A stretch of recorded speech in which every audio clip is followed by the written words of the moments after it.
আমরা আজকে বুখারীর দার্স হিসেবে প্রথম অধ্যায় এবং প্রথম হাদিস নিয়ে সংক্ষিপ্ত কিছু কথা বলবো ইনশাআল্লাহ। পরবর্তীতে এই সময়ের মধ্যেই আপনাদের কিছু জিম্মেদারি নিয়ে কথা বলবো ইনশাআল্লাহ। সূচনায় আমরা যারা আটমল সালাফিয়া মাদ্রাসায় প্রথম ব্যাচ হিসাবে বুখারী পড়া আরম্ভ করতে যাচ্ছে তাদের একজনকে পড়ার জন্য বলি, পড়ো।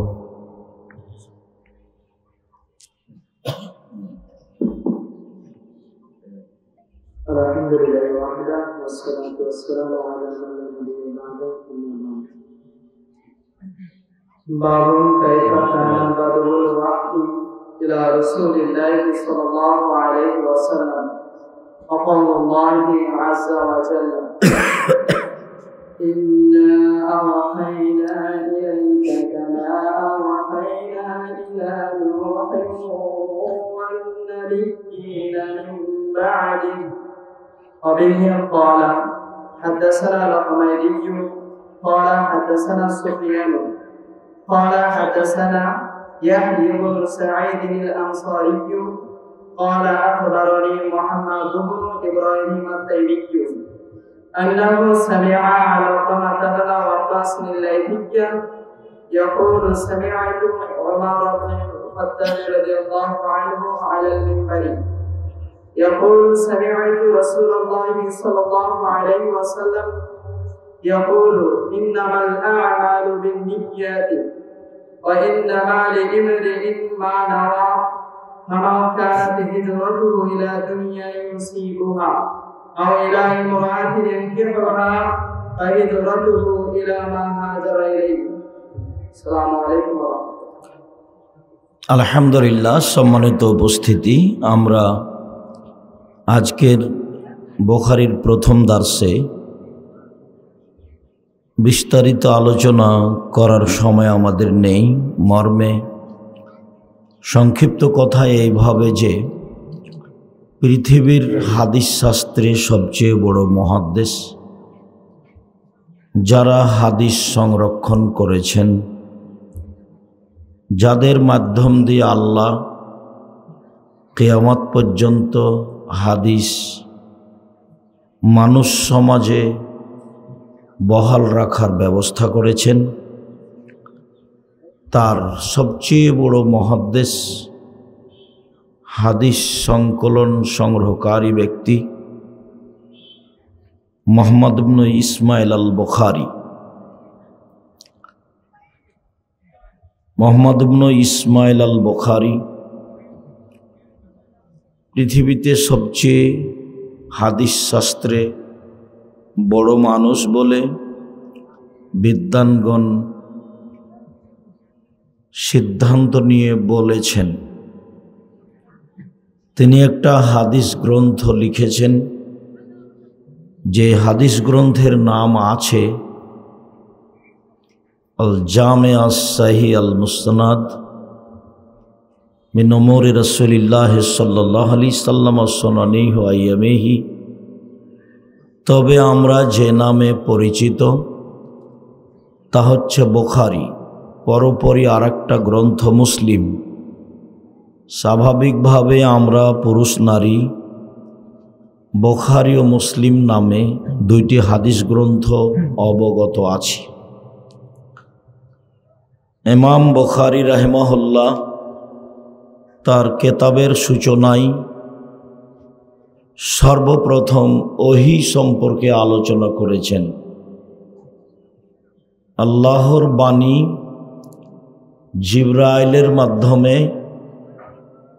আমাদের নবী মুহাম্মদ সাল্লাল্লাহু আলাইহি সাল্লামের নিকটে এসেছে, সেই কথাই নিয়ে তিনি প্রথমে আলোচনা করেছেন। পৃথিবীর বড় বড় বিদ্বান বিভিন্ন জনের বুঝ অনুযায়ী তাদের কিতাবে সূচনামূলক আলোচনা ভিন্ন ভিন্ন করেছেন। যেমন ইমাম মুসলিম কিতাবুল ঈমান, ঈমানের আলোচনা দিয়ে কিতাব আরম্ভ করেছেন। ইমাম আবু দাউদ অনেক বড় মুহাদ্দিস, তার কিতাব পবিত্রতা, ওযু পবিত্রতা দিয়ে শুরু করেছেন। ইমাম ইবনে মাজাহ অনেক বড় মানুষ, বড় মুহাদ্দিস, আল্লাহর সুন্নাতকে মানতে, রাসূলের সুন্নাতকে মানতে হবে, এটা আলোচনা আগে হবে। এই আলোচনা দিয়ে তিনি তার কিতাব আরম্ভ করেছেন। মর্মে ইমাম বুখারী রাহিমাহুল্লাহ ইসলাম ধর্মের সূচনা কিভাবে হলো, ওহীর মাধ্যমে হলো। আল্লাহর নবী বয়স যখন 40 কাছাকাছি, তখন কেন জানি তাকে মানুষ সমাজে থাকতে ভালো লাগে না, কেন জানি তিনি নির্জনে থাকা ভালোবাসেন। পরিস্থিতি এমন হয়ে গেল, এক পর্যায়ে তিনি আর মানুষ সমাজে থাকতে চাইলেন না। তখন তিনি গারে হীরায় রাত দিন কাটাবে নির্জনে, এই জন্য তিনি বাড়ি ছেড়ে চলে গেলেন। কয়েকদিনের জন্য খাদ্য পানি বেঁধে নিয়ে যেতেন। খাদ্য পানি শেষ হয়ে গেলে আবার আসতেন। খাদিজা রাদিয়াল্লাহু তাআলা আনহা তার জন্য খাদ্য পানি প্রস্তুত করে দিতেন। হঠাৎ একদিন জিবরাইল আলাইহিস সালাম তার কাছে আসলেন নির্জনে। এসে চেপে ধরে বললেন, ইকরা, পড়ুন। উনি বলছেন, মা আনা বেকারি, আমি তো পড়তে জানি না। তো আবারও জিবরাইল বললেন, পড়ুন। তো আমাদের নবী মুহাম্মদ সাল্লাল্লাহু আলাইহি সাল্লাম বললেন, আমি পড়তে জানি না। আবারও জিবরাইল আলাইহিস সালাম বললেন, পড়েন। ইকরা বিসমি রাব্বিকাল্লাযী খালাক, খালাকাল ইনসানা মিন আলাক।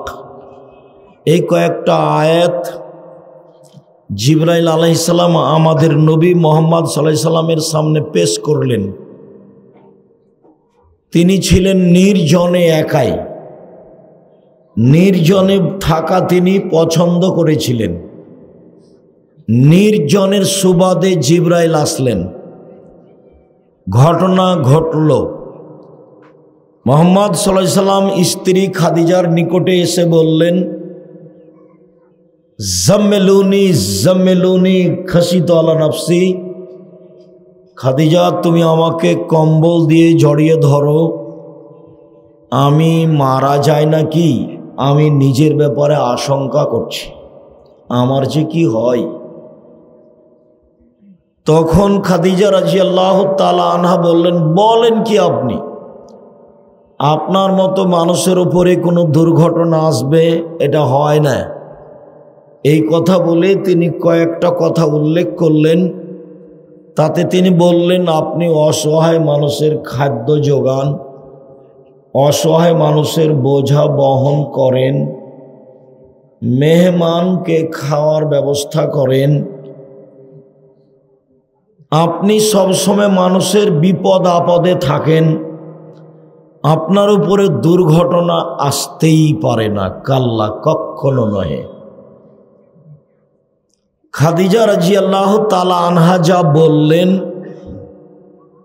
রাসূল সাল্লাল্লাহু আলাইহি সাল্লাম যে ভয় করেছিলেন তাকে অস্বীকার করে দিলেন। না তো, এটা তো প্রশ্নই আসে না। কি করে আপনি বলতে পারেন যে আমার যে কি হয়, আমি মারাই যায় নাকি? এমন মানুষ মারা যায় না। তাহলে পরিস্থিতিতে সবচেয়ে ভালো কাজ সমাজে কি ছিল, এইটা তিনি করতেন। তখন তিনি নবী নন, তখন তিনি অসহায় মানুষের পাশে থাকতেন, মেহমানের খাওয়ার ব্যবস্থা করতেন। এই কাজগুলো খাদিজার কাছে ছিল ব্যতিক্রম, ভিন্ন ধরনের ভালো মানুষের কাজ। স্বামী হিসাবে তাকে তিনি মূল্যায়ন করতেন, কিন্তু তিনি কি করতেন এটা তিনি আঁচও করতেন। খাদিজা রাদিয়াল্লাহু তাআলা আনহার বুদ্ধির অভাব ছিল না, পরিস্থিতি বুঝারও কোনো অভাব ছিল না। তারপরেও তিনি বললেন, চলেন আপনাকে নিশ্চিত করার জন্য আমার চাচার কাছে নিয়ে যাই। চলো। পরিস্থিতি জটিল হলে বড় মানুষকেও কোথাও যেতে হয়। পরিস্থিতি জটিল হলে বড় মানুষকেও কোথাও যেতে হয়। তো স্ত্রী বলছেন, চলেন নিয়ে যাই, সান্ত্বনা দেওয়ার জন্য আপনাকে অতিরিক্ত। চলো। নিয়ে গিয়ে বলছেন, দেখেন তো চাচা, আপনার ভাইয়ের ছেলের ঘটনা কি, ও কেন এভাবে বলছে? তো ওরাকা বলল যে, বলো তো কি হয়েছে তোমার? তো ঘটনা এই এই এই। তখন ওরাকা বলছেন, আরে সে তো নামুস, জিবরাইল, তোমার কাছে তো জিবরাইল এসেছিল, তোমাকে তো এলাকার লোক বের করে দিবে। তো তখন তিনি বলছেন, আমুক রেজিয়ে, আমাকে বের করে দেওয়া হবে? আমার চাচা চাচি গ্রামবাসী আমাকে কত ভালোবাসে, তা হিসাবে নিয়ে আসা যাবে না, তারা আমাকে বের করে দিবে মানে? এই কথা আমি বুঝে নিতে পারছি না। তো ঠিক আছে, তাহলে বুঝো, আমি বলি, জিবরাইল জীবনে যার কাছে এসেছে তাকেই মানুষ এলাকা থেকে বের করে দিয়েছে। তুমি যে বলছো যে আমার আত্মীয় স্বজন, আমার চাচি, আমার চাচা, আমার গ্রামবাসী আমাকে জীবন দিয়ে ভালোবাসে আর তারা আমাকে বের করে দিবে, এটা কথা হলো? তো তুমি যে বিশ্বাস করো না, তো তোমাকে বলি, জীবনে যার কাছে জিবরাইল এসেছে তাকেই বের করে দেওয়া হয়েছে। তো তোমার কাছে এসেছে, তোমাকেও বের করে দেবে। তো আমি ওই সময়তে বেঁচে থাকলে তোমাকে সহযোগিতা করতাম। তো এই হলো ওহির সূচনা। ইমাম বুখারী রাহিমাহুল্লাহ তার কিতাব শুরু করলেন ইসলাম ধর্মের সূচনা দিয়ে, ওহির সূচনা দিয়ে। তাতে তিনি একটা অধ্যায় উল্লেখ করলেন, বাবু কাইফা কানা বাদুল ওহী ইলা রাসূলিল্লাহ সাল্লাল্লাহু আলাইহি ওয়াসাল্লাম। আল্লাহর রাসূলের নিকট কিভাবে ওহির আগমন হলো, কিভাবে ওহির আগমন হলো, এইটা হলো ইমাম বুখারীর বুখারী গ্রন্থে প্রথম আলোচনা। যদিও তিনি 4টা হাদিস পেশ করেছেন, তার একটা হাদিসেই মাত্র ওহির আলোচনা আছে, বাকি হাদিসে ওহির আলোচনা নেই। তবে ওহি সম্পর্কে কিছু কথা আছে 4টা হাদিসেই।